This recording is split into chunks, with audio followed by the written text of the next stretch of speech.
ನಮ್ಮ ಮುಖ್ಯಮಂತ್ರಿಗಳು ವಿಪಕ್ಷದಲ್ಲಿದ್ದಾಗ ನಮ್ಮ ನೀರು ನಮ್ಮ ಹಕ್ಕು ಅಂತ ಹೋರಾಟ ಮಾಡಿದರು. ಅವರು ಮುಖ್ಯಮಂತ್ರಿ ಆದಮೇಲೆ ಸಾರ್ವಜನಿಕವಾಗಿ ಒಂದು ಹೇಳಿಕೆ ಕೊಟ್ಟರು, ಯಾರೂ ಬಿತ್ತನೆ ಮಾಡಬೇಡಿ, ಜಲಾಶಯಗಳ ನೀರನ್ನು ಕುಡಿಯೋ ನೀರಿಗೆ ಉಳಿಸ್ಬೇಕು, ಕುಡಿಯೋ ನೀರಿನ ಉಳಿಸ್ಕೊಂಡು ಖಾತ್ರಿಪಡಿಸ್ಕೊಂಡು ಆಮೇಲೆ ನೀರಾವರಿಗೆ ಬಳಕೆ ಮಾಡಬೇಕು ಅಂತ ಹೇಳಿದ್ದಾರೆ. ನಮ್ಮ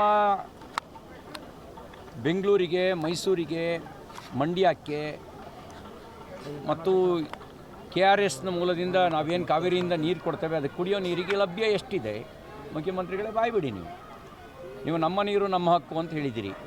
ನಮ್ಮ ಜನರಿಗೆ ನೀರು ಕೊಡದೆ ನೀವು ತಮಿಳುನಾಡಿಗೆ ನೀರು ಬಿಡೋದು ಹೇಗೆ ನಮ್ಮ ಹಕ್ಕನ್ನು ಉಳಿಸಿದಂತೆ ಆಗುತ್ತೆ ಹೇಳಿ. ಅದಕ್ಕೆ ನಾವು ಮುಖ್ಯಮಂತ್ರಿಗಳ ಬೆಂಬಲಕ್ಕೆ ನಿಂತಿದ್ದೇವೆ. ಮುಖ್ಯಮಂತ್ರಿಗಳೇ, ತಮಿಳುನಾಡಿನ ವಾಟರ್ಮ್ಯಾನ್ ನೀವಲ್ಲ.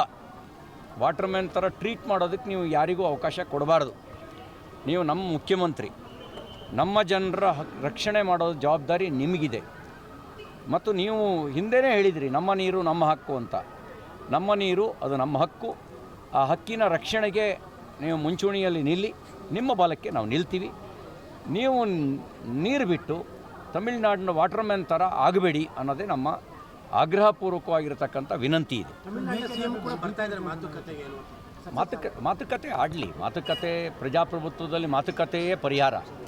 ಅವ್ರಿಗೆ ತೋರಿಸ್ಬೇಕು ನಮ್ಮ ಜಲಾಶಯದ ಪರಿಸ್ಥಿತಿ ಏನಿದೆ, ಕುಡಿಯೋಕ್ಕೆ ನೀರು ಎಷ್ಟು ಬೇಕು, ಅವ್ರಿಗೆ ಮನವರಿಕೆ ಮಾಡೋ ಕೆಲಸ ಮಾಡಬೇಕು. ನಿಮ್ಮ ಮೆಟ್ಟೂರು ಜಲಾಶಯದಲ್ಲಿ ನೀರಿನ ಸ್ಟೋರೇಜ್ ಎಷ್ಟಿದೆ, ಇಲ್ಲಿ ಎಷ್ಟು ಸ್ಟೋರೇಜ್ ಇದೆ, ಅವ್ರಿಗೆ ಮನವರಿಕೆ ಮಾಡಲಿ. ಮನವರಿಕೆ ಮಾಡಿಕೊಡುವ ಜವಾಬ್ದಾರಿ ಇವ್ರದ್ದೇ ಇದೆ. ಮತ್ತು ಹೇಗಿದ್ದರೂ ಎರಡೂ ಪಕ್ಷಗಳು ಮಿತ್ರ ಪಕ್ಷಗಳು ಪರಸ್ಪರ ಮಿತ್ರನಿಗೆ ಮನವರಿಕೆ ಮಾಡೋಕ್ಕಾಗದೇ ಇದ್ದರೆ ಇನ್ಯಾರಿಗೆ ನೀವು ಮನವರಿಕೆ ಮಾಡ್ತೀರಿ? ಹಾಗಾಗಿ ನಿಮ್ಮ ಜವಾಬ್ದಾರಿ ಇದೆ, ಮನವರಿಕೆ ಮಾಡಿ ಹೆಚ್ಚುವರಿ ನೀರಿದ್ದರೆ ಬಿಡಿ, ಹೆಚ್ಚುವರಿ ನೀರಿಲ್ಲದೆ ಇದ್ದರೆ ಅವ್ರಿಗೆ ಮನವರಿಕೆ ಮಾಡೋ ಜವಾಬ್ದಾರಿ ನಿಮ್ಮದಿದೆ.